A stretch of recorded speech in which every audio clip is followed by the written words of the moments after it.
الحمد لله رب العالمين والصلاة والسلام على أشرف المرسلين وعلى آله وأصحابه أجمعين.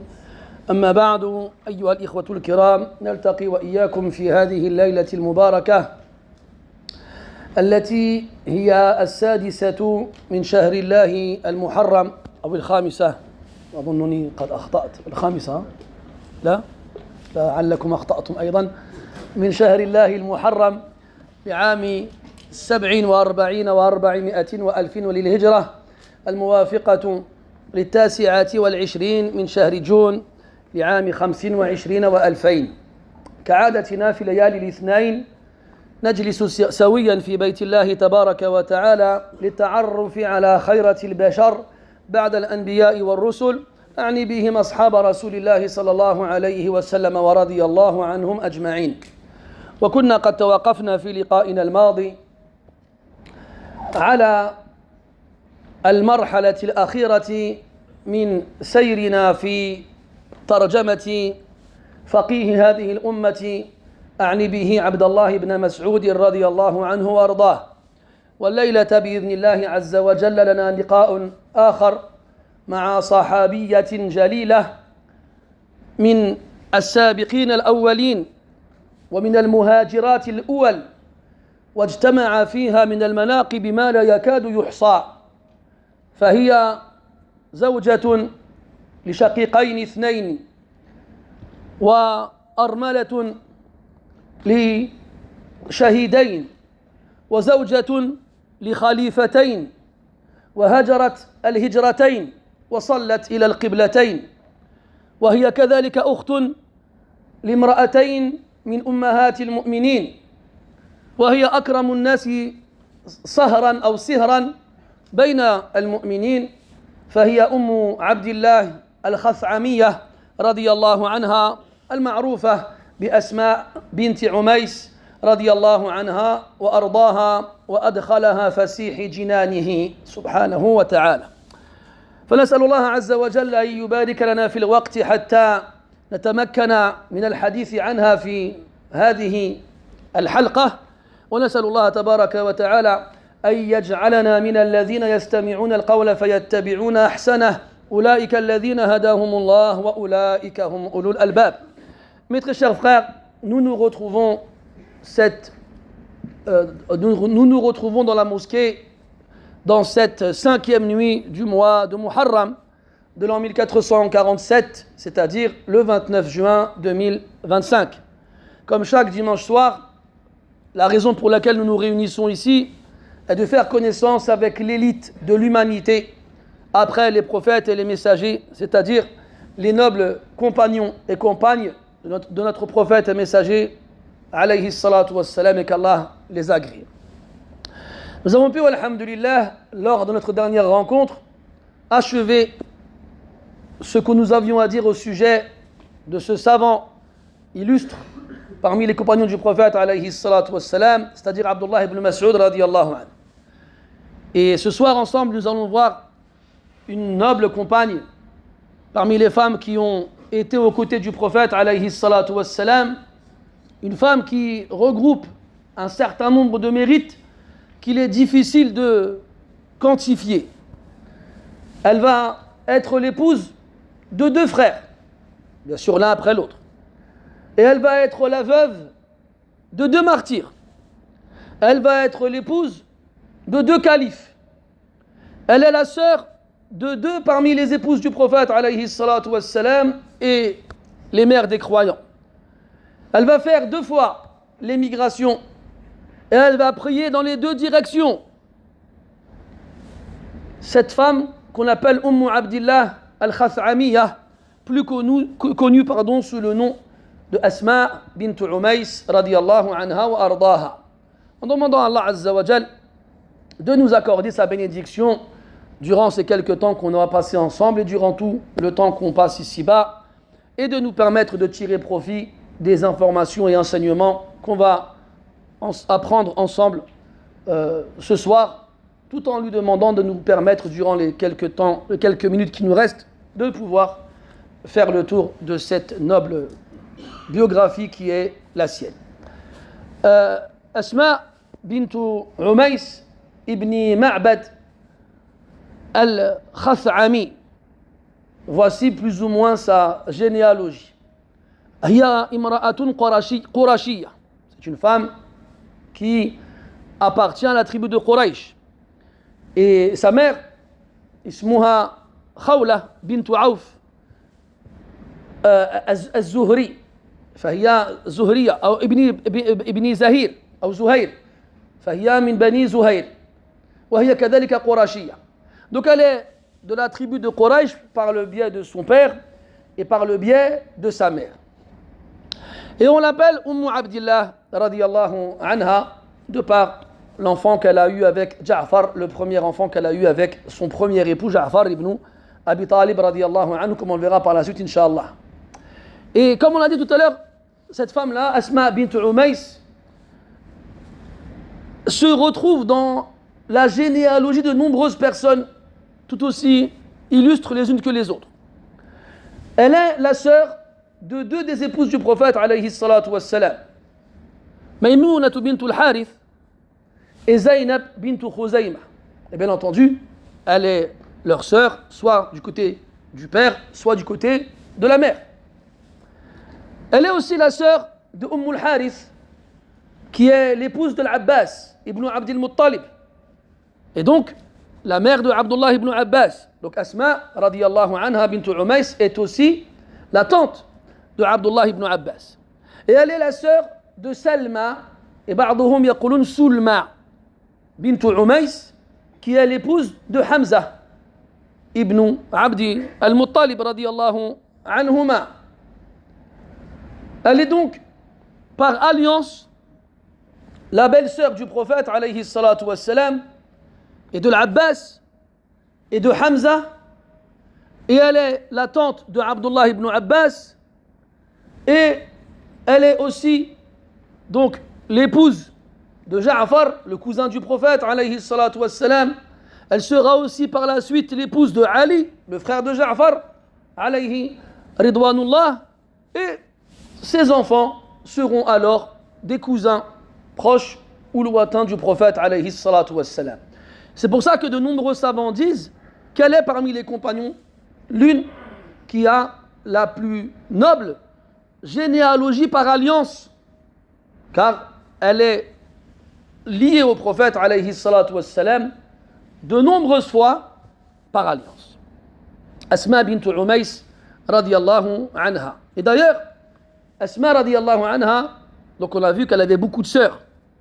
Et ces sœurs-là sont tout aussi illustres les unes que les autres. Et le prophète alayhi salatu wa sallam, dans un hadith rapporté par Al-Hakim et Al-Tabarani, d'après Ibn Abbas radiyallahu anhuma, يقول فيه النبي صلى الله عليه وسلم الأخوات مؤمنات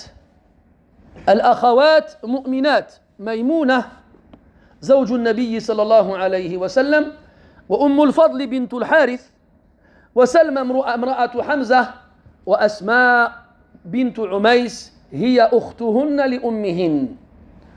Le prophète dit alayhi salatu wa sallam, les sœurs sont des croyantes. Donc ici c'est une introduction. Il est en train de nous dire, les sœurs dont je vais vous parler sont des croyantes. فهذه تزكية وشهادة من النبي صلى الله عليه وسلم لهؤلاء النسوة لا يعدلها شهادة ولا تزكية. Donc ça c'est un témoignage de la part du prophète alayhi salatu wassalam qui certifie le mérite de ces femmes en les qualifiant de croyantes. Et comme on sait qu'elles sont au milieu d'autres croyantes, on comprend que le degré de foi auquel il fait référence n'est pas un degré classique qu'on retrouve chez toutes les croyantes, mais c'est un degré bien supérieur. Donc il commence avec son épouse Maymunah bint al-Harith radiyallahu anha et sa sœur al-Fadli bint al-Harith, l'épouse de l'Abbas, puis Salma bint Umays, l'épouse de Hamza, et enfin Asma bint Umays, l'épouse de Ja'far au départ, radiyallahu anhunna ajma'in. Et donc, à travers cette narration prophétique, on a la première certification à travers laquelle le prophète alayhi salatu wa sallam fait les éloges de Asma radiyallahu anha wa ardaha. قلنا أنها من السابقات الأول، فقد ذكر ابن كثير رحمه الله تعالى في البداية والنهاية أن جعفر تزوجها وآمن بالنبي صلى الله عليه وسلم وزوجته معه في 40 الأولين ممن دخل الإسلام قلوبهم، وكان ذلك قبل أن يدخل النبي صلى الله عليه وسلم دار الأرقم ابن أبي الأرقم رضي الله عنه. Ibn Kathir rahimahullah ta'ala, il nous informe que Asma bint Umays s'est mariée avec Ja'far ibn Abi Talib. On ne sait pas exactement quand. Est-ce qu'ils se sont mariés avant l'islam ou au début de l'islam? On ne sait pas exactement quand. Tout comme on n'a pas d'informations sur sa date de naissance. On sait que Ja'far ibn Abi Talib radiyallahu anhu était plus âgé que Ali de 10 ans. Kana asanna min Ali bi 10 sinin. C'est 10 ans plus âgé. Et on sait que, en moyenne, les filles se mariaient à cette époque-là aux alentours de 10 ans. Et on sait que Ali radiyallahu anhu s'est converti à l'islam alors qu'il avait à peu près 8 ans. Et ces détails-là, ils sont importants pour la suite, incha'Allah ta'ala. Al-Maqsoud, c'est que Asma radiyallahu anha s'est mariée avec Ja'far et elle s'est convertie à l'islam avec lui dans les premiers temps de la prophétie. Ibn Kathir rahimahullah dans le Bidaya wa Nihaya, et il rapporte cela d'Ibn Hisham qui le rapporte de Ibn Ishaq, comme quoi ils ont fait partie des 40 premiers à se convertir à l'islam. Et leur conversion à l'islam a eu lieu avant que le prophète ne rentre dans la maison de Al-Arqam ibn Abi al-Arqam. Et pour ceux qui ont étudié la vie du prophète alayhi salatu wassalam, ils savent que cet événement-là marque un tournant dans la prédication prophétique. Et au départ, le prophète alayhi salatu wassalam, quand il a reçu la révélation, il appelait à Allah discrètement, secrètement, en sélectionnant les gens à qui il parlait d'Allah subhanahu wa ta'ala. Puis, après un certain moment, Allah ta'ala lui a ordonné d'aller prêcher publiquement et ouvertement, en commençant par sa famille, par sa tribu la plus proche. Puis, après cela, le prophète alayhi salatu wassalam commençait à appeler les gens entièrement, publiquement. Et à ce moment-là, les répercussions de Quraysh à l'égard des croyants ont commencé à se faire voir.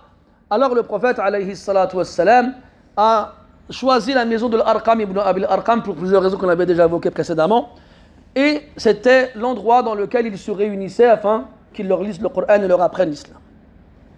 Et donc, les premiers qui se sont convertis à l'islam avant cet événement-là sont considérés comme étant vraiment la première génération des croyants dans les premiers temps de la prophétie.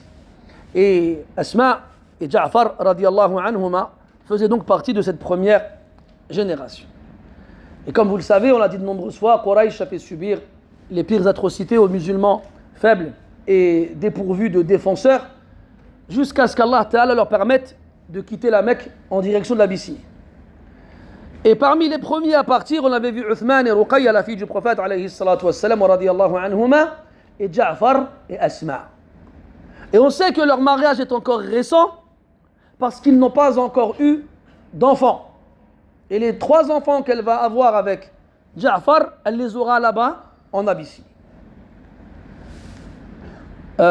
الطبراني nous rapporte d'après Urwa ibn Zubayr أنه قال في تسمية من هاجر إلى أرض الحبشة جعفر ابن أبي طالب ومعه امرأته أسماء بنت عميس الخثعمية فولدت له بأرض الحبشة عبد الله بن جعفر وعون بن جعفر ومحمد بن جعفر. Donc Urwa radiyallahu rahimahullah ta'ala, il nous dit que parmi les noms des premiers à avoir émigré dans la terre du Négus en Abyssinie, il y avait Ja'far et son épouse Asma. Et là-bas, ils eurent 3 enfants, Abdullah, Aoun et Mohammed. Et nous, on passe, parce qu'on évoque brièvement et rapidement ces événements-là, mais garde en tête que Asma, radiyallahu anha, quand on dit qu'elle fait partie des premières à s'être convertie à l'islam, ça veut dire qu'elle a subi la répression de Quraysh à la Mecque. Et quand on dit qu'elle fait partie des premiers à avoir quitté la Mecque pour l'Abyssinie, ça veut dire qu'elle a dû subir le voyage et le fait de s'installer dans une terre inconnue, une terre dans laquelle il n'y a rien ni personne qu'elle a eu l'habitude de voir auparavant. Elle a dû quitter sa terre et sa famille pour une terre où elle pouvait appliquer sa religion et accompagner son mari et éduquer ses enfants. Il ne faut pas croire que quand les musulmans ils ont été en Abyssinie, tout était facile pour eux. Non, bien au contraire. D'ailleurs, on a un long hadith rapporté par Abu Musa al-Ash'ari radiyallahu anhu, fi sahihayn wa ghayrihima, qui nous raconte comment et quand les premiers à avoir quitté Mecca pour l'Éthiopie, pour Al-Habasha, ont rejoint le prophète alayhi salatu wassalam. Ils ne l'ont pas rejoint au début de la hijra à Médine. Ils les ont rejoints 7 ans plus tard. 7 ans plus tard. Après la bataille de Khaybar. C'est seulement à ce moment-là que les muhajirines, les premiers qui étaient partis à Al-Habasha, ont rejoint le prophète alayhi salatu wassalam. Et Abu Musa al-Ash'ari, qui était au Yémen, était avec ses 2 frères et d'autres qui l'ont accompagné du Yémen pour faire la hijra auprès du prophète alayhi salatu wassalam. Ils ont pris une embarcation du Yémen pour remonter vers le nord de l'Arabie et rejoindre Médine. Et en chemin, ils se sont arrêtés en Éthiopie. Et là-bas, ils ont croisé le bateau de Ja'far et des derniers émigrés qui s'apprêtaient eux aussi à rejoindre le prophète à Médine. Ils se sont donc réunis et ils sont partis ensemble. Et on va laisser Abu Musa radiyallahu anhu nous raconter cette histoire-là. قال بلغنا مخرج رسول الله صلى الله عليه وسلم ونحن باليمن فخرجنا مهاجرين إليه أنا وأخوان لي أنا أصغرهما أحدهما أبو بردة والآخر أبو رهم إما قال بضعا وإما قال 53 أو قال 52 رجلا من قومي قال فركبنا سفينة فألقتنا سفينتنا إلى النجاشي بالحبشة فوافقنا جعفر بن أبي طالب وأصحابه عنده فقال جعفر إن رسول الله صلى الله عليه وسلم بعثنا هاهنا وأمرنا بالإقامة فأقيموا معنا فأقمنا معه حتى قدمنا جميعا قال فوافقنا رسول الله صلى الله عليه وسلم حين افتتح خيبر فأسهم لنا أو قال أعطانا منها وما قسم لأحد غاب عن فتح خيبر منها شيئا إلا لمن شهد معه إلا لأصحاب سفينتنا مع جعفر وأصحابه قسم لهم معهم قال فكان ناس من الناس يقولون لنا يعني لأهل السفينة نحن سبقناكم بالهجرة قال فدخلت أسماء بنت عميس وهي ممن قدم معنا على حفصة زوج النبي صلى الله عليه وسلم زائرة وقد كانت هاجرت إلى النجاشي في من هاجر إليه فدخل عمر رضي الله عنه على حفصة وأسماء عندها فقال عمر حين رأى أسماء من هذه؟ قالت أسماء بنت عميس قال عمر الحبشية البحرية فقالت أسماء نعم فقال عمر رضي الله عنه سبقناكم بالهجرة فنحن أحق برسول الله صلى الله عليه وسلم منكم فغضبت وقالت كلمة كذبت يا عمر كلا والله كنتم مع رسول الله صلى الله عليه وسلم يطعم جائعكم ويعظ جاهلكم وكن في دار أو قالت في أرض البعداء البغضاء في الحبشة وذلك في الله وفي رسول الله وأيم الله لا أطعم طعاما ولا أشرب شرابا حتى أذكر ما قلت لرسول الله صلى الله عليه وسلم ونحن كنا نؤذى ونخاف وسأذكر ذلك لرسول الله صلى الله عليه وسلم وأسأله ووالله لا أكذب ولا أزيغ ولا أزيد على ذلك قال فلما جاء النبي صلى الله عليه وسلم قالت يا نبي الله إن عمر قال كذا وكذا فقال رسول الله صلى الله عليه وسلم ليس بأحق بي منكم وله ولأصحابه هجرة واحدة ولكم أنتم أهل السفينة هجرتان.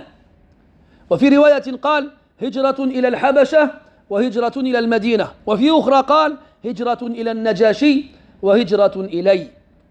قالت أسماء رضي الله عنها فلقد رأيت أبا موسى وأصحاب السفينة يأتوني أرسالا يسألوني عن هذا الحديث ما من الدنيا شيء هم به أفرح ولا أعظم في أنفسهم مما قال لهم رسول الله صلى الله عليه وسلم. قال أبو بردة فقالت أسماء فلقد رأيت أبا موسى وإنه ليستعيد هذا الحديث مني.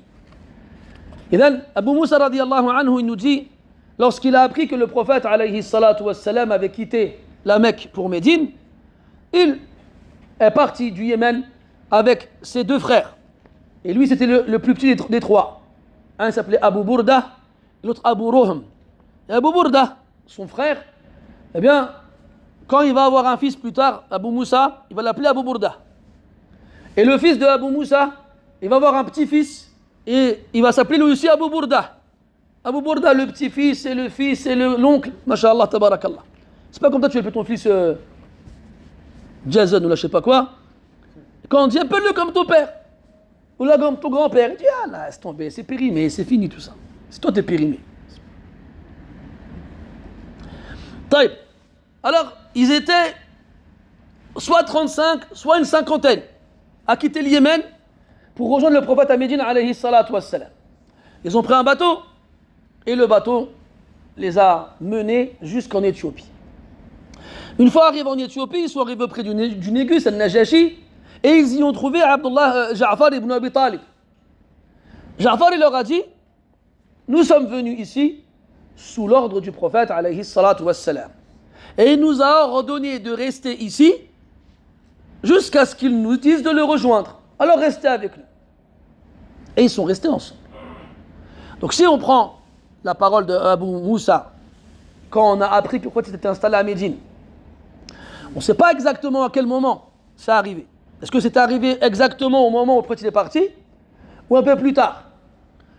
Il est possible que ce soit arrivé un peu plus tard, mais dans tous les cas, il s'est passé des années entre le moment où Abu Moussa et les Ash'ariyin du Yémen se sont installés en Éthiopie avec Ja'far et le reste des musulmans là-bas, et le temps où ils ont rejoint le prophète alayhi salatu wassalam par la suite.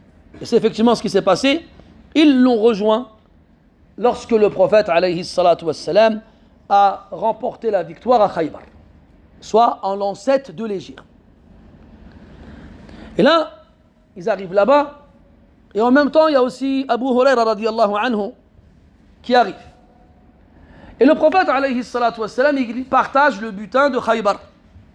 Et Abu Moussa radiallahu anhu, il dit que le prophète alayhi salatu wassalam, il a donné une part aux occupants du bateau, donc ceux qui venaient du Yémen et de Al-Habasha, équivalente à celle qu'il a donnée aux participants à la bataille. Il leur a donné une part, en sachant qu'en dehors d'eux, de Ashabus Safina, ceux qui étaient dans le bateau, il n'a donné et partagé le butin qu'à ceux qui ont participé à la bataille. Et là, il y avait certains musulmans qui ont participé à la bataille, qui ont été les voir, et leur ont dit d'accord, le prophète vous a donné une part du butin, comme nous. Mais nous, on a un degré supérieur au vôtre. Nous avons rejoint le prophète alayhi salatu wassalam à Médine quand il s'y est installé. C'est nous qui sommes plus proches de lui et plus dignes de lui. Vous venez juste d'arriver, vous. Et les gens du bateau ont ressenti dans leur poitrine quelque chose vis-à-vis de cette parole-là. Mais ils n'ont rien dit. Un peu plus tard, Asma bint Umays, l'épouse de Ja'far, elle va visiter Hafsa. Hafsa, la fille de Omar, l'épouse du prophète alayhi salatu wassalam. Pourquoi? On avait vu ensemble que Hafsa radiallahu anha avait été elle aussi en Abyssinie avec son mari. On avait vu qu'il était mort là-bas. Al-Muhim, ou bien qu'il était mort, pardon, à son retour. Ils sont revenus, eux, au début de la Hijra à Médine. Et son mari est mort après Badr. Al-Muhim, donc Asma, elle a l'occasion de retourner voir son amie, sa sœur Hafsa, va la visiter chez elle. Et Omar radiallahu anhu, lui aussi, va pour visiter sa fille Hafsa. Et il y trouve Asma.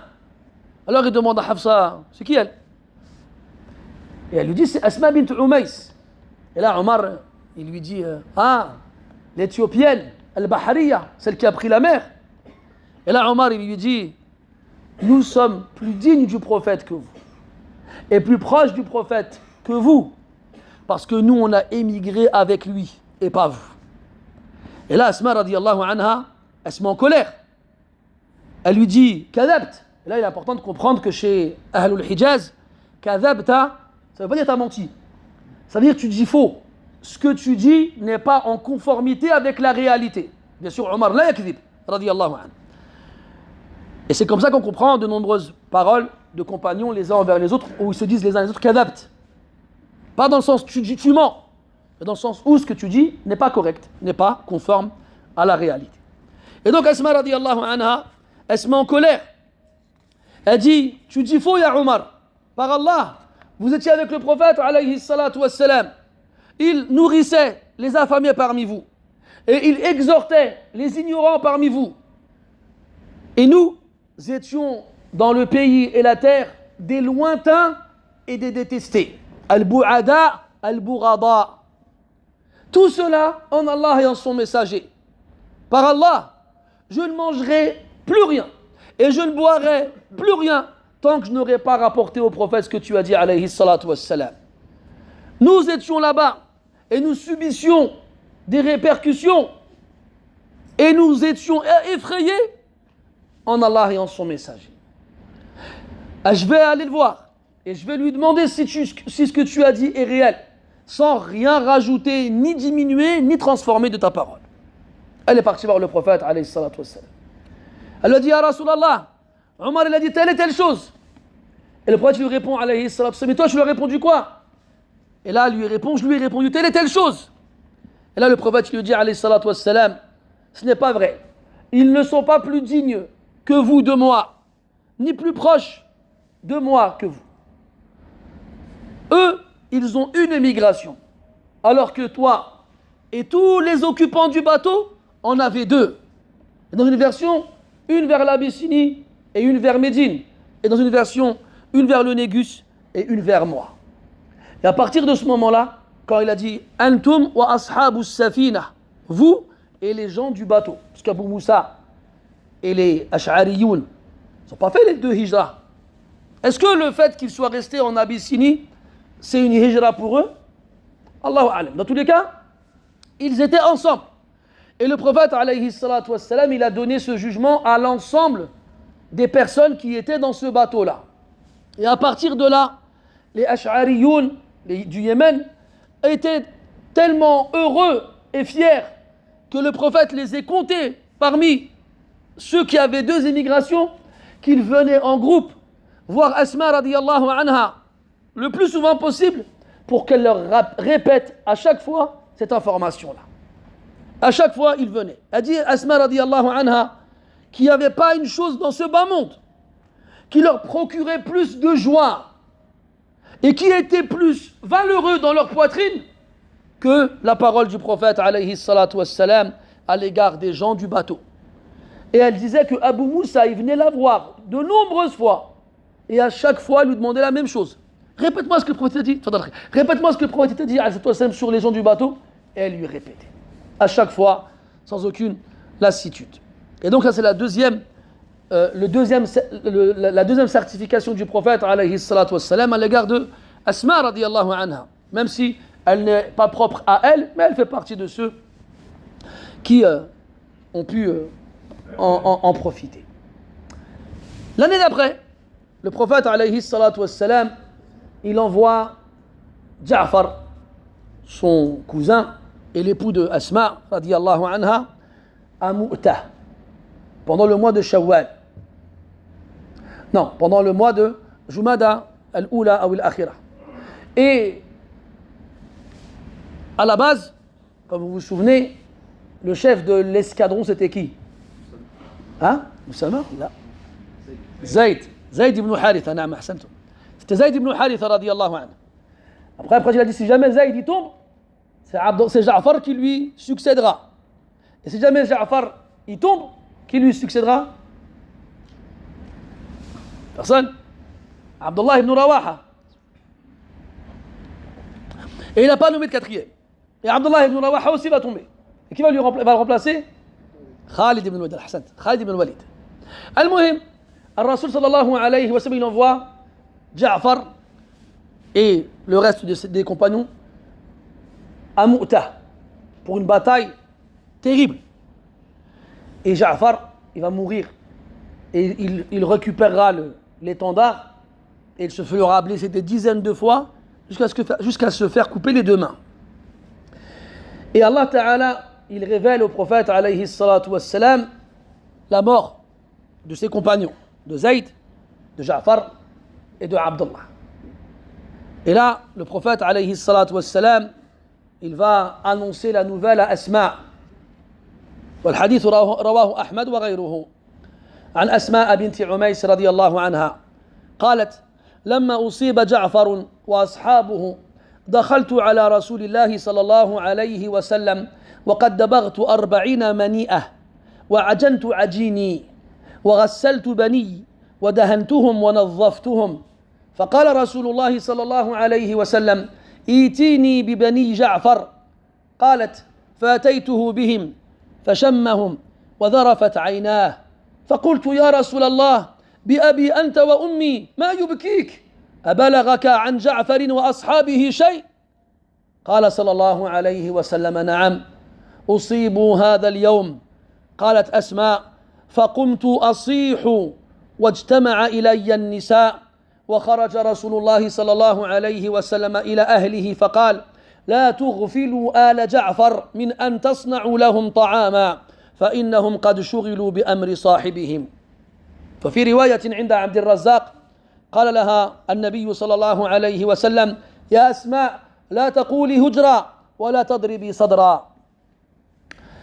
Le prophète alayhi salatu wassalam, et c'est Asma qui raconte l'histoire, lorsqu'il a reçu la nouvelle de la mort de Ja'far et de ceux qui l'accompagnaient, l'appelle, demande à ce qu'elle vienne. Et écoutez, subhanallah, le quotidien de Asma. Elle dit Dabartu arba'ina mani'a. J'ai tanné 40 peaux. Pour que tu comprennes ce que ça veut dire qu'elle a récupéré la peau de différents animaux qui ont été sacrifiés, qu'elle a tanné. Et le tannage, ad-dibar, c'est le fait de laisser tremper une peau dans une certaine mixture où il y a plusieurs composants et de la laisser sécher et de la taper pour faire partir les composants entre guillemets chimiques dans un but de la purifier. C'est dans ce but-là. Elle en a fait 40. Regarde sur Google. Au lieu de regarder des mecs jongler avec des tronçonneuses. Regarde sur Google comment tanner une peau. Et tu verras des gens encore aujourd'hui avec des sortes de comment on pourrait dire ça, des matraques plates en train de taper comme ça. 40 toutes seules. 40. Elle dit wa ajaltu ajini. J'ai fait mon khubz. J'ai fait ma pâte, j'ai pétri ma pâte pour faire du pain. Et je me suis occupé de mes enfants, là, 3 fils. Abdullah, Aoun et Mohamed Hassan. Je les ai lavés, je les ai peignés, coiffés, je leur ai mis de l'huile dans les cheveux et je les ai préparés. C'était propre. Une femme qui s'occupe de ses enfants et qui s'occupe de son chez elle, même si son mari n'est pas là. فَالصَّالِحَاتُ قَانِتَاتٌ حَافِظَاتٌ لِلْغَيْبِ بِمَا حَفِظَ اللَّهِ. C'est pas la femme, elle est bien avec son mari que quand il est là. On ne parle pas de celle qui n'est pas bien du tout. Qu'il soit là ou pas là, on ne parle pas d'elle. On parle de celle qui s'occupe de ce que son mari lui laisse, sa maison et ses enfants, quand il n'est pas là. L'il raïb, il est absent. Et ce n'est pas des tâches simples et faciles. On pourrait se dire c'est bon, il n'est pas là, je peux me reposer aujourd'hui, je ferai ça demain. Ou j'en fais 20 aujourd'hui et 20 demain. Ou 10 aujourd'hui, 10 après-demain, il a akhirihi. Non, 40. Elle fait son pain. Elle s'occupe de ses enfants. Et comme je vous l'ai dit, mes frères, et notamment mes frères célibataires, quand vous cherchez une femme, cherchez une épouse pour vous, une femme pour votre maison et une mère pour vos enfants. Et ne soyez pas égoïstes en ne cherchant qu'une femme pour vous. Et puis quand vous retrouverez votre maison sans dessus-dessous, et vos enfants comme des clochards sans un sou, allez pas vous plaindre à tonton Soussou.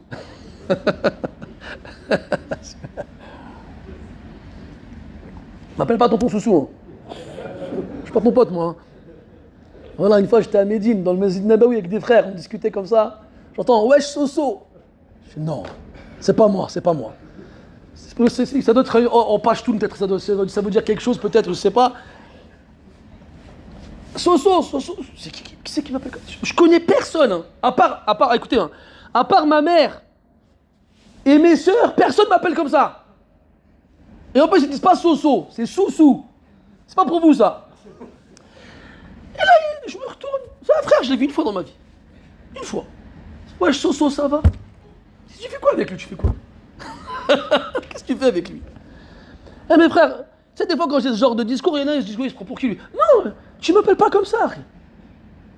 Ça, c'est des familiarités qu'on n'a qu'avec les gens familiers. C'est pas n'importe qui t'appelle comme ça. Bref, je ferme la parenthèse. Donc tonton Soussou, c'est pas pour toi, c'est pour mes neveux. Même eux m'appellent pas comme ça.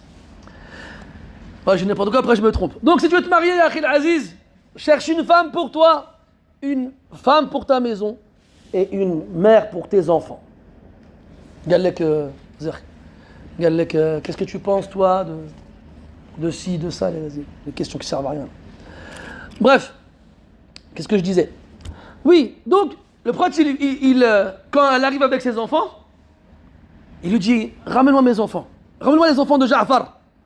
Donc elle lui approche les enfants, ils sont jeunes, ils sont petits. Et il les prend contre lui, il les respire, il les sent. Et il se met à pleurer.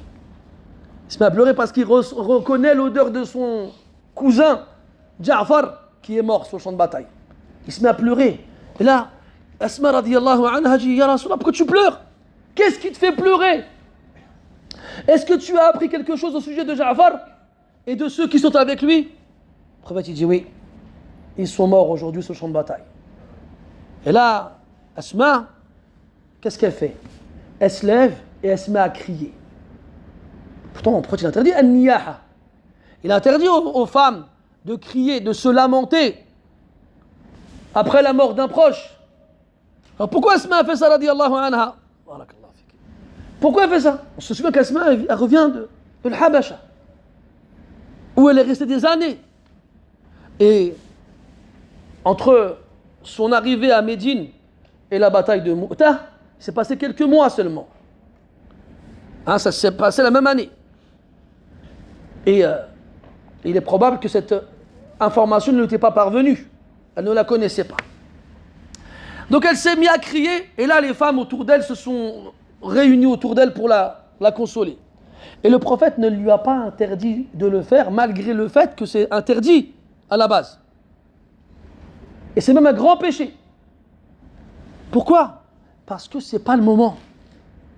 C'est pas maintenant, tu vas voir, tu dis, faut pas crier. Ça, à ce moment-là, elle a coupé toutes les communications possibles et imaginables. Là, ça sert à rien de vouloir faire quoi que ce soit. Il l'a laissé.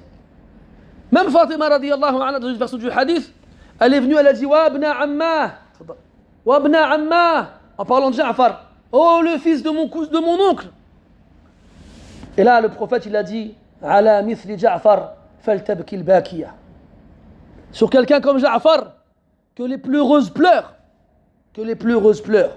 Ça nous rappelle la mort de Hamza, radiyallahu anha.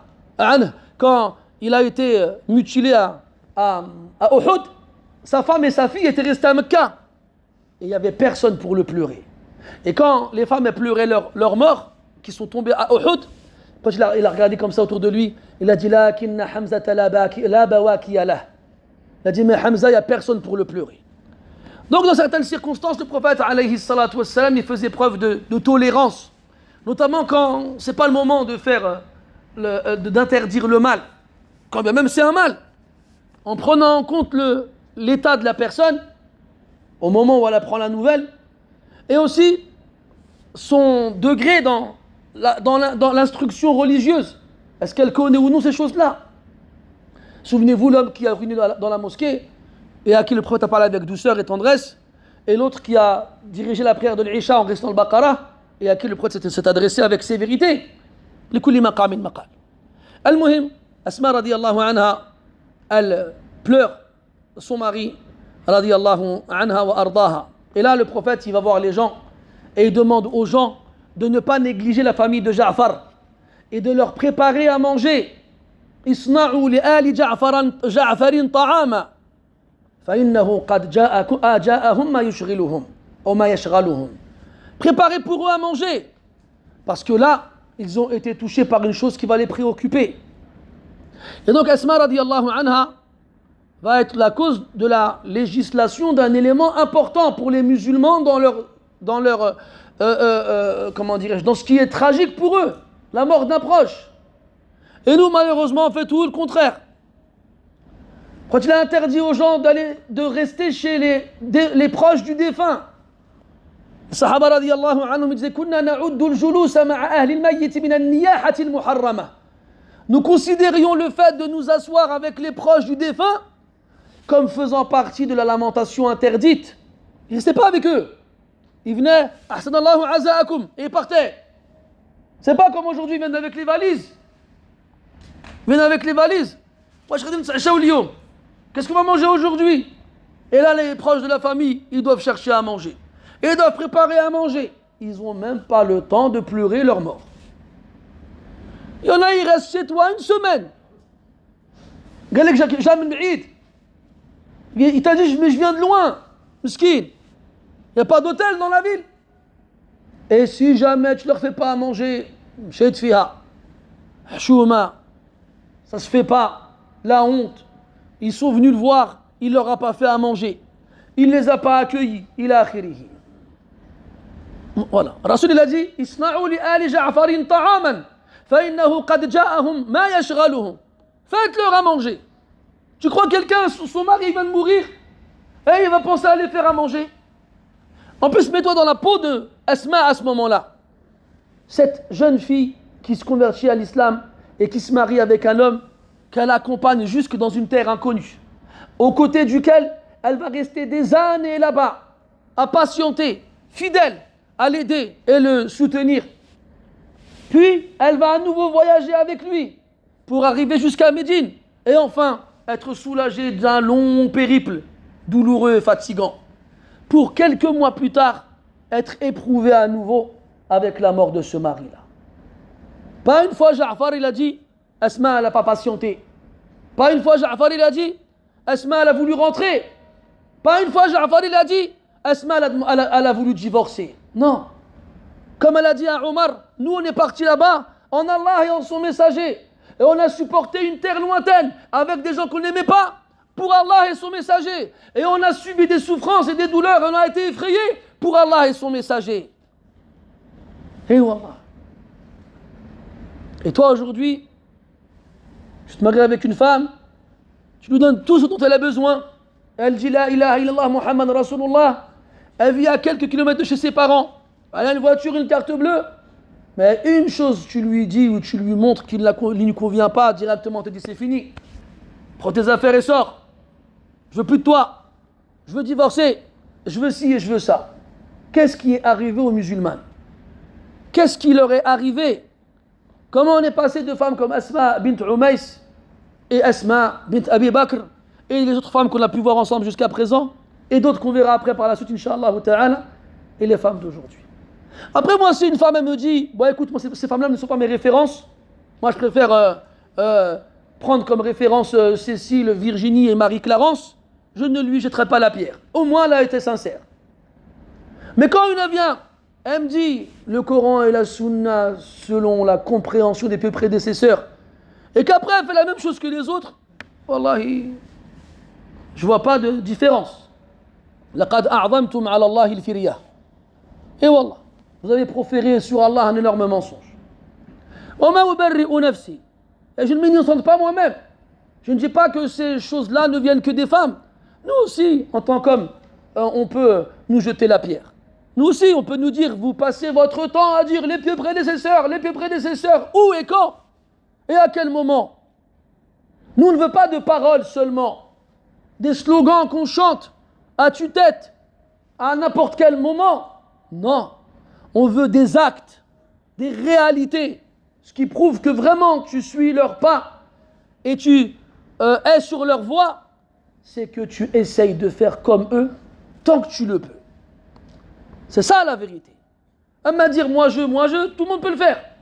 Moi si je vous dis maintenant, je peux faire un salto arrière. Voilà, il rigole, voilà. Automatiquement pour toi c'est pas possible. Et je te rassure, c'est vrai, je peux pas en faire, à moins de finir à l'hôpital. Mais je peux vous dire, venez, on va tous dehors et on fait la course, je vais tous vous battre. Je peux vous dire ce que je veux. Mais est-ce que c'est une réalité? C'est que des mots. C'est que des mots. J'ai même Mohamed m'a fait non. Lui directement, crois pas en toi, c'est mort. Je vais pas aller bien loin. Même pas tu crois un peu en moi, genre je peux en battre au moins un ou deux ici. Ala kulli hal, tout ça pour dire mes frères, ça suffit. Wallah, et des fois, les sahaba, et ça est rapporté de Aïcha et de Abdullah ibn Mas'ud radiyallahu anhuma, ils disaient Al-bala muwakkal bil mantiq. L'épreuve qui nous touche, elle dépend de la parole qu'on prononce. On est là tout le temps en train de dire les salafs, les salafs, les salafs. C'est comme si Allah il nous punissait en nous enlevant ce qu'on prétend. Ah, tu prétends suivre les salafs, eh ben tu vas rien faire comme les salafs. C'est juste un costume, c'est juste un vêtement. Tu fais le beau avec tes trucs sur la tête et ton camis. Et après, si je mets le costume de Superman, je peux m'envoler? Non. La gravité elle va me le rappeler. Le frère aussi il a fait non, tu peux pas t'envoler. Comment tu sais je peux pas m'envoler? Bref, c'est pas le costume qui fait de toi le super-héros. C'est pas ça. Tu peux dire ce que tu veux, tu resteras un zéro. Tant que tu n'auras pas prouvé tes paroles par des actes. C'est ça qu'on veut. Des actes, pas des paroles. On m'a parlé, ça tout le monde peut le faire. Même les perroquets. Ils y arrivent. Type. Et après cela, le prophète il a dit à Asma radiyallahu anha, La taqouli hujra, wa la tadribi sadra. Ne dis pas de choses répréhensibles, ne te frappe pas la poitrine. Il lui dit, quand elle s'est calmée. Et par la suite, روى أبو داود عن أسماء رضي الله عنها أنها قالت قال لي رسول الله صلى الله عليه وسلم ألا أعلمك كلمات تقولينهن عند الكرب أو قال في الكرب الله الله ربي لا أشرك به شيئا.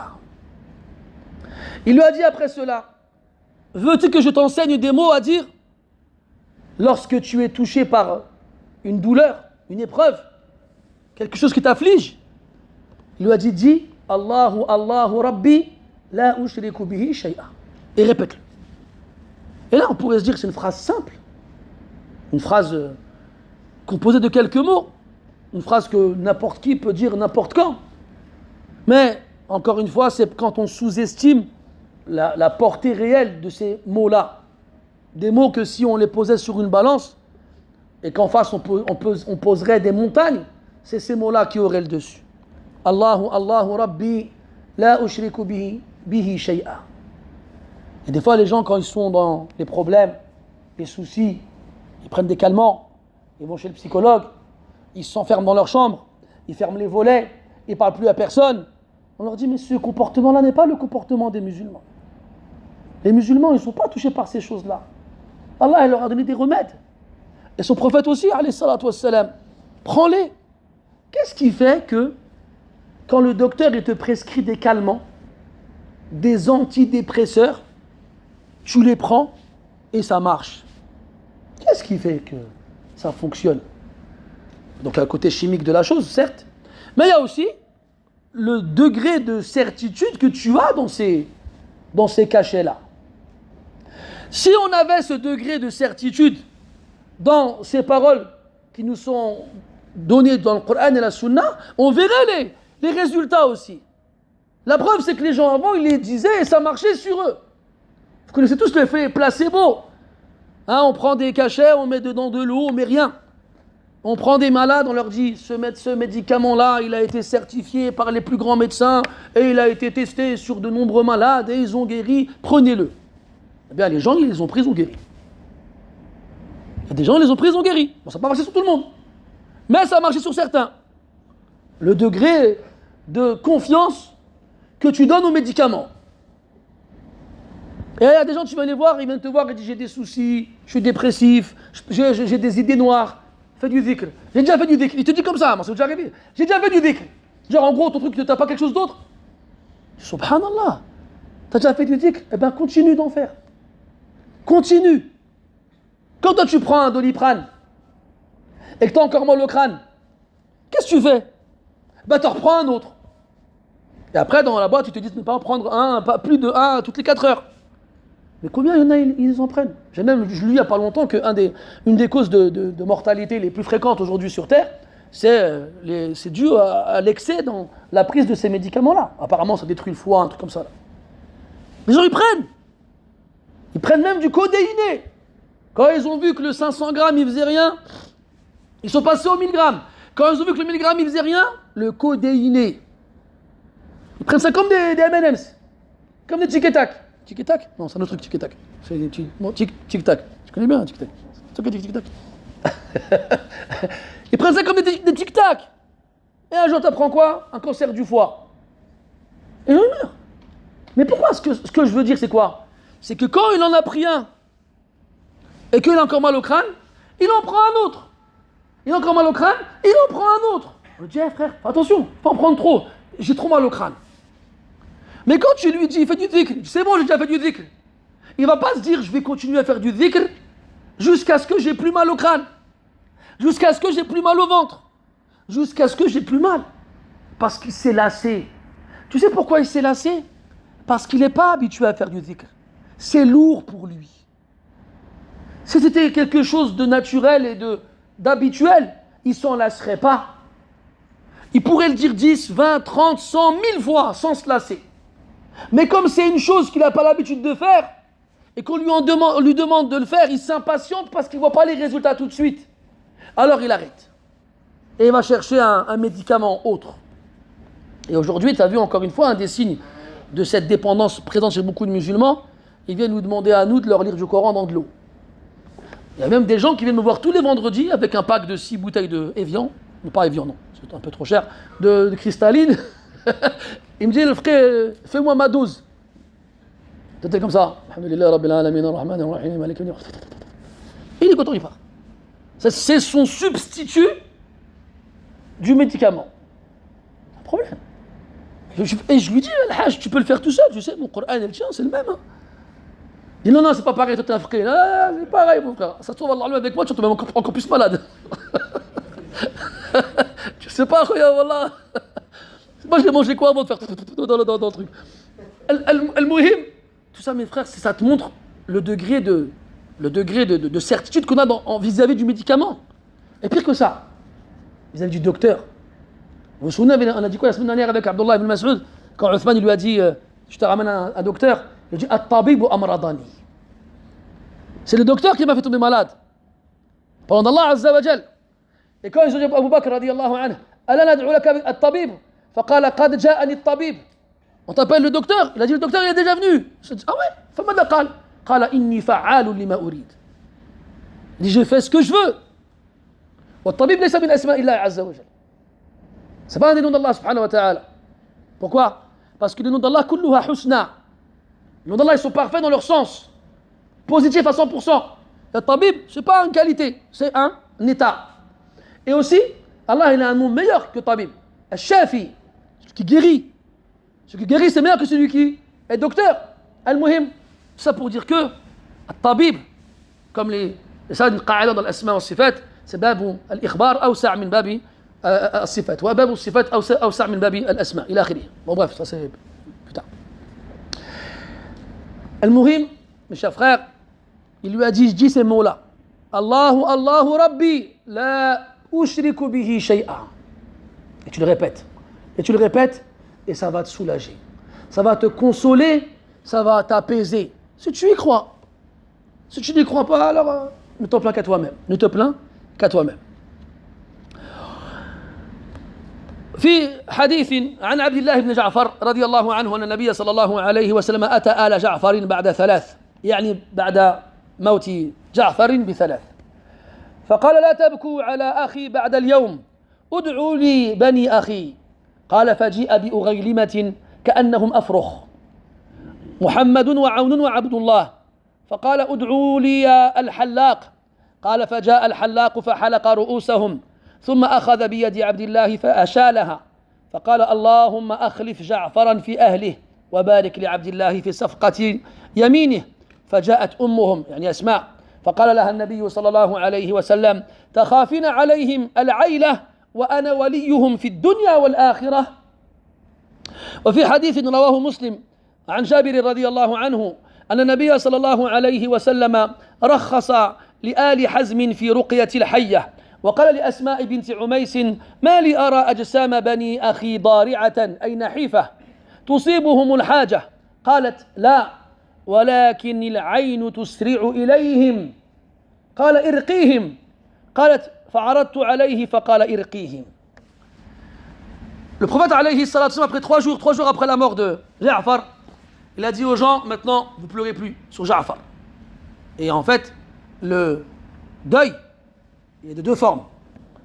Le deuil des gens en général qui ne doit pas dépasser 3 jours. Et 3 jours c'est le temps que Allah t'a donné pour ravaler ta peine. Pleure pendant 3 jours, après 3 jours tu ne pleures plus. Par contre l'épouse, elle, c'est 4 mois et 10 jours. Mais c'est une forme de deuil différent. Ça ne veut pas dire que pendant 4 mois et 10 jours elle va pleurer. Là, ça revient au même. Après, il a demandé à ce qu'on lui amène les enfants de Ja'far. Quand on lui a ramené les enfants de Ja'far, les 3, Abdullah, Aoun et Mohammed, il les a vus tout maigres. كأنهم أفرخ. الأفرخ c'est jam'u farkha, c'est le poussin, c'est le petit de la poule. L'oisillon. Et en fait, ils avaient une ada chez les Arabes, c'est qu'ils coupaient les cheveux sur certaines parties du crâne de l'enfant. C'est-à-dire, ils laissaient les cheveux pousser et ils coupaient ici. Il n'y a pas longtemps, au bled, ils le faisaient encore. Et le prophète leur a dit, pourquoi vous leur faites cela? Et pourquoi ils sont maigres comme ça? Est-ce qu'ils n'ont rien? Est-ce que tu n'as rien à leur donner? Et là, il a dit à Asma radiyallahu anha, est-ce que tu crains pour eux la pauvreté alors que je suis à présent leur allié, leur tuteur ici-bas et dans l'au-delà? Mais Asma, elle lui dit, c'est pas à cause de la pauvreté qu'ils sont maigres comme ça. Et c'est pas à cause de la pauvreté qu'ils ont les cheveux comme ça. Il a dit, hum atfal yusri'u ilayhim al-ayn. Ce sont des enfants chez qui le mauvais œil les touche rapidement.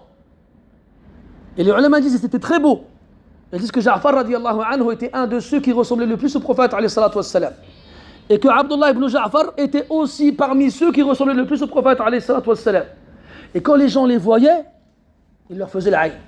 Après il y a ceux qui ont des nufus khabitha, des gens malfaisants qui mettent l'aïn. Et des gens qui sont bienfaisants mais qui ne disent pas tabarakallah.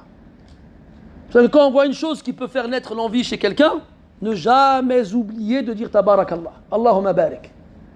Amma tu dis, waouh, il est trop beau, ah, il est trop mignon, ah, c'est un futur beau gosse, ou je ne sais pas quoi d'autre encore, alors ne te plains pas du résultat. Et النبي صلى الله عليه وسلم يقول في الحديث إن العين لا يدخل الرجل القبر والإبل القدر. Le mauvais œil fait rentrer l'homme dans la tombe et le dromadaire dans la gamelle. Maintenant, il meurt et puis on le mange. Et même un hadith فيه نظر من حيث الصحة يقول نصف من في القبور من أمتي من العين. Il y a un hadith, il est rapporté par At-Tabarani si je ne me trompe pas, qui dit que la moitié de ceux qui sont dans les tombeaux dans ma communauté le sont à cause du mauvais œil. Mais ce hadith-là, il n'est pas authentique. Mais le fait est que le mauvais œil, il tue. Et donc, Asma, elle lui dit que on a laissé leurs cheveux comme ça, donc en fait, il leur rasait une partie et il laissait une autre. Il a dit quoi? Ihliquhu kullah, rasez-leur la tête entièrement. Il a demandé à ce qu'on les ramène chez le hallaq et qu'on leur rase la tête. Et après, il a dit à Asma, fais leur ruqya. Si jamais tu as peur pour eux de al-ayn, fais leur ruqya. Alors Asma radiyallahu anha, au début, elle a dit, afa astarqihim. Est-ce que je dois demander al-ruqya pour eux? Le prophète lui a dit, irqihim ansi. Fais le ruqya toi. Alors elle lui a récité ce qu'elle voulait dire pour Ruqya, et le prophète il a accepté. Et c'est elle qui faisait Ruqya à ses enfants. Rase-leur la tête et fais-leur Ruqya, et ainsi, bi'idhnillahi ta'ala, ils craindront plus le mauvais œil. On avait vu ensemble avec le Hassan et le Hussein que le prophète sallallahu alayhi wa sallam, il disait à leur chevet: U'idhukuma bi kalimatillahi tammat min kulli shaytanin wa hammah wa min kulli aynin lammah. Leur dire tous les jours ça, à nos enfants qui sont trop petits pour apprendre et pour répéter. Leur dire tous les jours. Et éviter, parce qu'on n'est pas tous, entre guillemets, égaux à la façon dont on va potentiellement subir le mauvais œil. Il y en a qui sont plus sensibles que d'autres. Il y en a qui sont plus vulnérables et fragiles que d'autres. Un peu l'idée d'un microbe. Il se peut que quelqu'un aujourd'hui ici, il soit touché d'une maladie contagieuse et il éternue, et il y a beaucoup de personnes autour de lui qui vont respirer le même air contaminé par le même microbe, et il y en a qui vont tomber malades et pas d'autres. Allah Ta'ala choisit qui il veut. Et bien de la même façon, des fois, il y a des enfants, ils ne vont pas être touchés par l'aïn, mais d'autres, ils vont être touchés par le aïn. Et on ne cessera de répéter jour après jour, sans se lasser, de mettre en garde nos frères et sœurs, de mettre des photos d'eux-mêmes et de leurs enfants sur les réseaux sociaux. Et on a dit de nombreuses fois des choses terribles qui sont arrivées. Mais les gens insouciants ne s'y intéressent pas. Et après ils viennent nous voir: mes enfants sont toujours malades, mes enfants ils sont ci, mes enfants ils sont ça. Et moi ça m'arrive souvent de recevoir des gens ici. Des femmes, des hommes avec leurs enfants en bas âge. Ah, mon fils il tombe toujours malade. Ou bien mon fils il se blesse toujours. Ou bien mon fils ci, ou bien mon fils ça, ou bien ma fille ci, ou bien ma fille ça. Après la question, vous avez des réseaux sociaux, vous avez des photos. Il y en a qui disent oui, il y en a qui disent non. Et ceux qui disent non, chez vous, il y a des photos sur les murs. Quand les gens ils viennent chez vous, ils les voient ces photos. Et vos enfants, comment est-ce que vous les mettez en valeur, etc., etc. Ala kulli hal, tout ça pour dire qu'il faut faire attention. Et que l'aïn, yaqtul, le mauvais œil, il tue. Et donc à travers cet événement-là, une fois de plus, eh bien Asma radiyallahu anha a été la cause d'une action qui va être légiférée pour l'ensemble de la communauté du prophète alayhi as-salatu was-salam.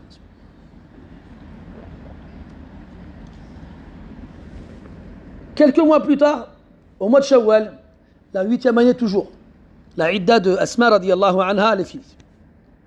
Et on arrive à la bataille de Hunayn, après la conquête de la Mecque. Et Omar ibn Abi Shabbah, il nous informe que le prophète alayhi salatu wassalam, il a procédé au mariage d'un compagnon le jour de Hunayn avec Asma. Qui est-ce? Abu Bakr radiyallahu anhu. Et il y a certains savants qui nous disent que Abu Bakr radiyallahu anhu l'a épousée après la mort de Ruman, qui est la mère de Aïcha radiyallahu anha. Merci pour ceux qui suivent. Et il l'a épousée donc après la mort de Ruman, la mère de Aïcha radiyallahu anha. Et elle devient donc l'épouse d'Abu Bakr radiyallahu anhu wa ardah. Après la bataille de Hunayn, il rentre à Médine. Le Muslim rahimahullah ta'ala nous rapporte un hadith dans lequel il y a une autre manqaba de Asma radiyallahu anha. عن عبد الله بن عمرو بن العاص رضي الله عنهما أن نفرا من بني هاشم دخلوا على أسماء بنت عميس رضي الله عنها فدخل أبو بكر الصديق رضي الله عنه وهي تحته يومئذ فرآهم فكره ذلك فذكر ذلك لرسول الله صلى الله عليه وسلم وقال لم أر إلا خيرا فقال رسول الله صلى الله عليه وسلم إن الله قد برأها من ذلك أي مما خطر ببالك ثم قام رسول الله صلى الله عليه وسلم على المنبر فقال لا يدخلن رجل بعد يومي هذا على مغيبة إلا ومعه رجل أو اثنان. Abu Bakr radiyallahu anhu il se marie avec Asma. Il retourne à Médine. Et d'ailleurs, la question elle se pose. C'est qu'est-ce que Asma faisait à Hunayn? Son mari, il est mort. Quelques mois plus tôt. Pourquoi elle était là? Asma radiallahu anha accompagnait le prophète alayhi salatu wassalam dans ses expéditions militaires pour aider les blessés et pour aider les gens dans le besoin avec lui. C'est pour ça qu'elle était présente sur place. Al-Muhim. Donc ça y est, il se marie avec elle, il s'installe à Médine, ensemble, il a akhiri. Un jour, Abu Bakr radiallahu anhu rentre chez lui. Et il trouve Asma, son épouse, Bintou Umays, avec quelques personnes appartenant à la tribu de Banu Hashim, qui est la tribu du prophète sallallahu alayhi wa sallam. Donc elle n'est pas seule avec un homme. Elle est en présence d'un groupe de personnes appartenant à la tribu du prophète alayhi salatu wa sallam. Et des gens vertueux et respectables. Mais Omar, Abu Bakr, c'est un homme. Et ça va le toucher de trouver son épouse en présence d'autres hommes en son absence. Il n'était pas présent à ce moment-là. Donc qu'est-ce qu'il fait? Il va voir le prophète sallallahu alayhi wa sallam. Et il lui parle de ce qu'il a vu. Tout en précisant qu'il n'a vu que du bien.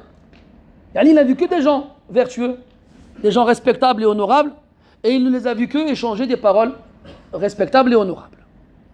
Mais en tant qu'homme jaloux, il a ressenti en lui, malgré tout, quelque chose. Et là, le prophète, il lui dit, alayhi salatu wassalam, Inna Allah qad barra'aha min dhalik. Parce qu'en tant qu'homme, cette jalousie peut faire naître chez nous de mauvaises pensées. Et Rasul, il lui dit, Allah, il a innocenté et purifié Asma de ce à quoi tu peux penser. Elle n'est pas comme ça. Et là, c'est encore une fois une certification de la part du prophète, alayhi salatu wassalam, à l'égard de Asma.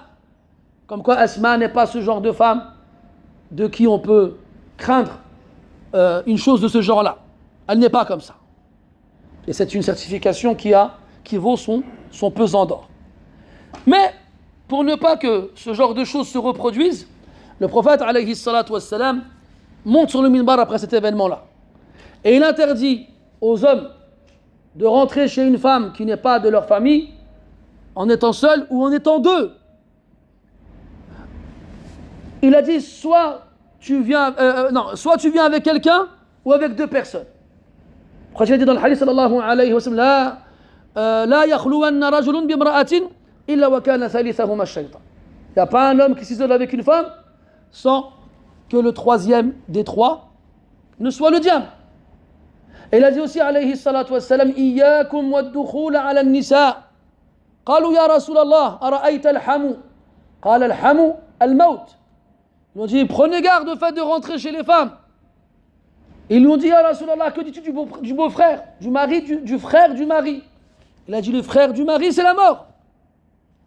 C'est-à-dire que si tu laisses ton frère rentrer chez toi alors qu'il n'y a personne d'autre que ta femme et qu'il se retrouve seul avec elle et qu'il tombe dans le péché, la gravité du péché commis sera comparable à la mort en termes de gravité. Al-Muhim, ici le prophète il a fait une thèse qui a à l'égard de Asma radiyallahu anha azima. Qad barra'aha Allah min dhalik. Allah il a purifié et innocenté de faire partie de ce genre de femme de qui on peut avoir ce genre de crainte. Taïb. Un an plus tard, ou 2 ans selon les historiens, le prophète va faire le pèlerinage, le fameux pèlerinage d'adieu. Et là, il incite et invite le plus de monde possible à l'accompagner. Et Asma radiyallahu anha, elle est enceinte. Elle n'est pas en début de grossesse. Elle est en fin de grossesse. Et alors que le prophète alayhi salatu wassalam quitte Médine et arrive au miqat des gens de Médine qui est Dhul Hulayfa, à Bar Ali, Asma radiyallahu anha, elle accouche. C'est pas ça le plus fou. Déjà c'est extraordinaire. Parce que nous, nous aurait dit quoi? Après quoi? C'est combien de mois généralement de grossesse tu prends plus l'avion pour une femme? 6 mois, je crois. Hein, dans ces alentours-là? 6 mois.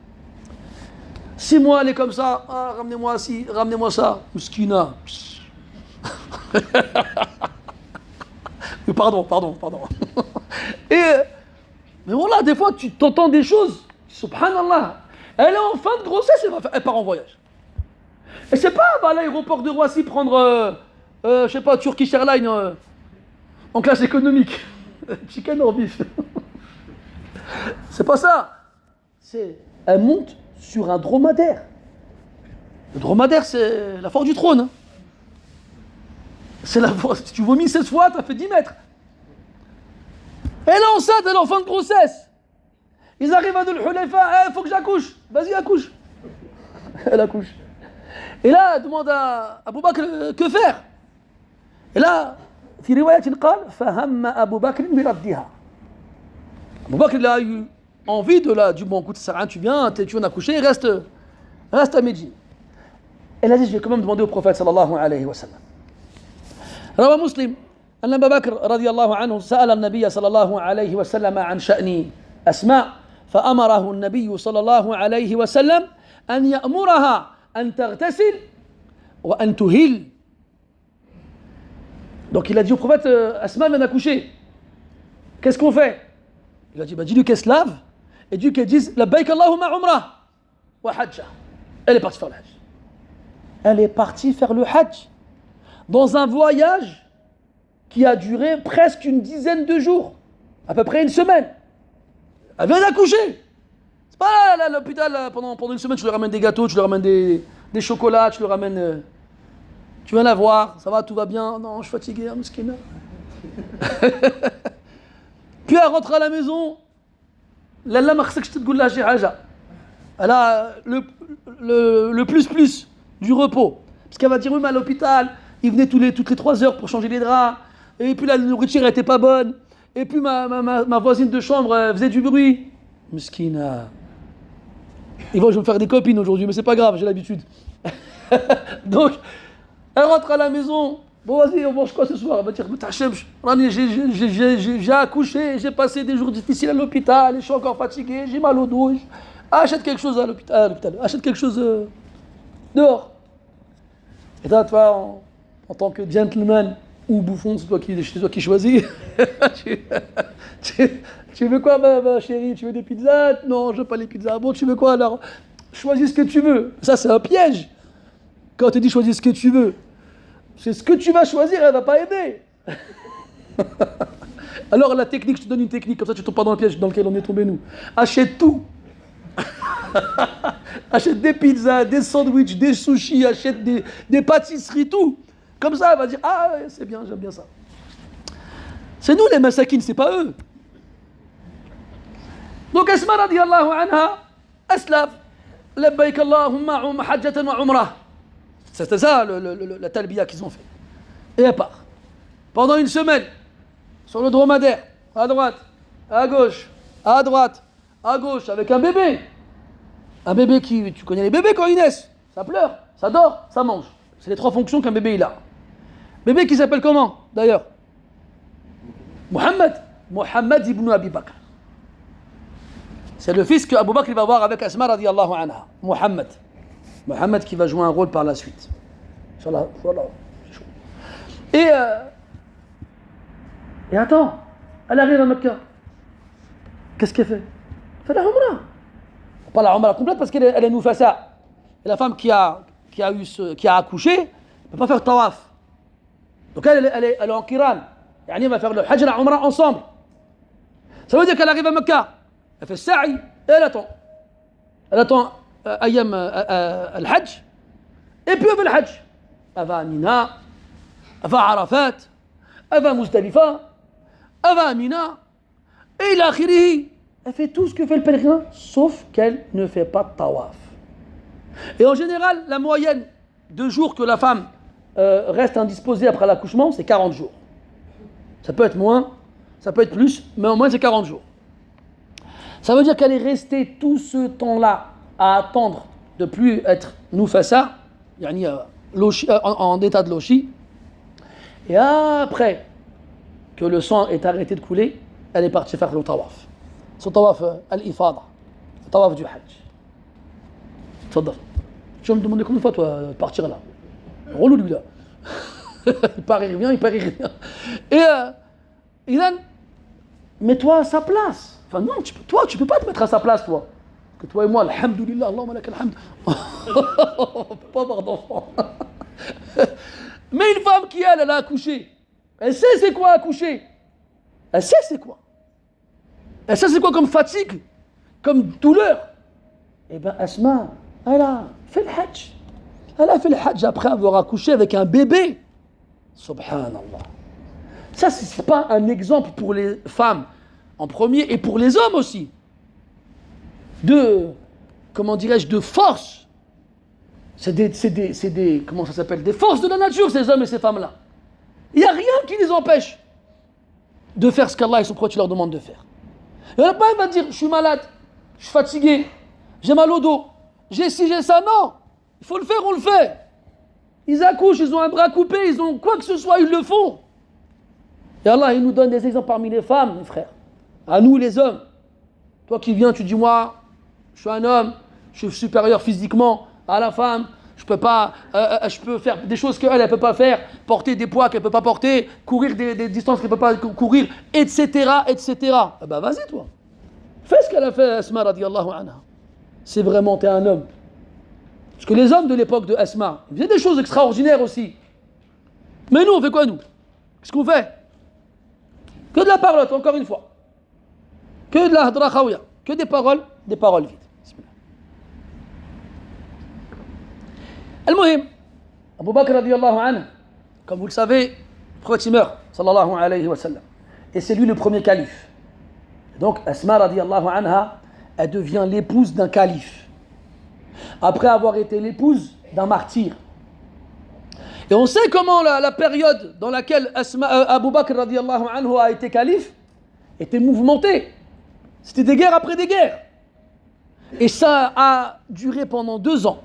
Jusqu'à ce qu'il meure, radiyallahu anhu. Et avant de mourir, Abu Bakr radiyallahu anhu l'a demandé quelque chose. Il a demandé à Asma radiyallahu anha de le laver. Il dit, je veux que ce soit toi qui me lave. Et Asma a dit d'accord. Et là encore une fois, ça a été la première fois qu'une femme, elle lave son mari. La première. Et donc Asma radiyallahu anha, le jour de la mort d'Abu Bakr, elle jeûnait. Ya subhanallah. Elle jeûnait. Et elle a lavé Abu Bakr radiyallahu anhu. Et il y a un hadith qui dit Man ghassala mayyitan falyaghtasil. Quiconque lave un mort, qu'il se lave par la suite. Et ce hadith-là, les savants ont divergé, est-ce qu'il est authentique ou non. Et il y en a qui voient que laver un mort fait partie des causes qui rendent le lavage obligatoire, et d'autres qui voient que ça fait partie des causes qui rendent le lavage recommandé. Et Asma radiyallahu anha, elle avait entendu ce hadith. Et elle a voulu savoir si elle avait le droit à une permission. Comme le rapporte l'imam Malik في الموطأ رحمه الله تعالى عن عبد الله بن أبي بكر أن أسماء بنت عميس غسلت أبا بكر الصديق رضي الله عنه حين توفي ثم خرجت فسألت من حضرها من المهاجرين فقالت إني صائمة وإن هذا يوم شديد البرد فهل علي من غسل فقالوا لا. Elle a dit, après avoir lavé Abu Bakr radiyallahu anhu, c'était un jour où il faisait froid. Elle a demandé aux muhajirin, est-ce qu'elle doit se laver ou pas? Il fait froid. Elle avait peur qu'en se lavant, à cause du froid, qu'elle tombe malade, il a akhiri. Ils ont dit non, tu n'as pas à te laver, ce n'est pas une obligation. Voilà le hadith baqiya. On le gardera pour la semaine prochaine, Inch'Allah ta'ala. Bon ben, je voulais le finir aujourd'hui, finalement, ce ne sera pas possible. Walakin, on voit à travers cela que ça a été la première, radiyallahu anha, à laver son mari. Et par la suite, on verra que d'autres femmes laveront leur mari et des hommes laveront leurs épouses, comme on verra bi'idnillahi ta'ala la prochaine fois. فنسأل tabaraka wa ta'ala أن ينفعنا بما علمنا ويعلمنا ما ينفعنا ويجعل ما تعلمناه حجة لنا لا علينا. اللهم اجعلنا ممن يطلب العلم ابتغاء وجهك الكريم واجعلنا من العلماء العاملين. اللهم احشرنا في زمرة العلماء العاملين واحشرنا في زمرة خير الأنبياء والمرسلين محمد عليه أفضل الصلاة وأزكى التسليم ومع صحابته الكرام رضي الله عنهم أجمعين ومع جميع النبيين والصديقين والشهداء والصالحين وحسن أولئك رفيقا. سبحانك اللهم وبحمدك نشهد أن لا إله إلا أنت نستغفرك ونتوب إليك وصلى الله على نبينا محمد وعلى آله وأصحابه وسلم والحمد لله رب العالمين وبارك الله فيكم.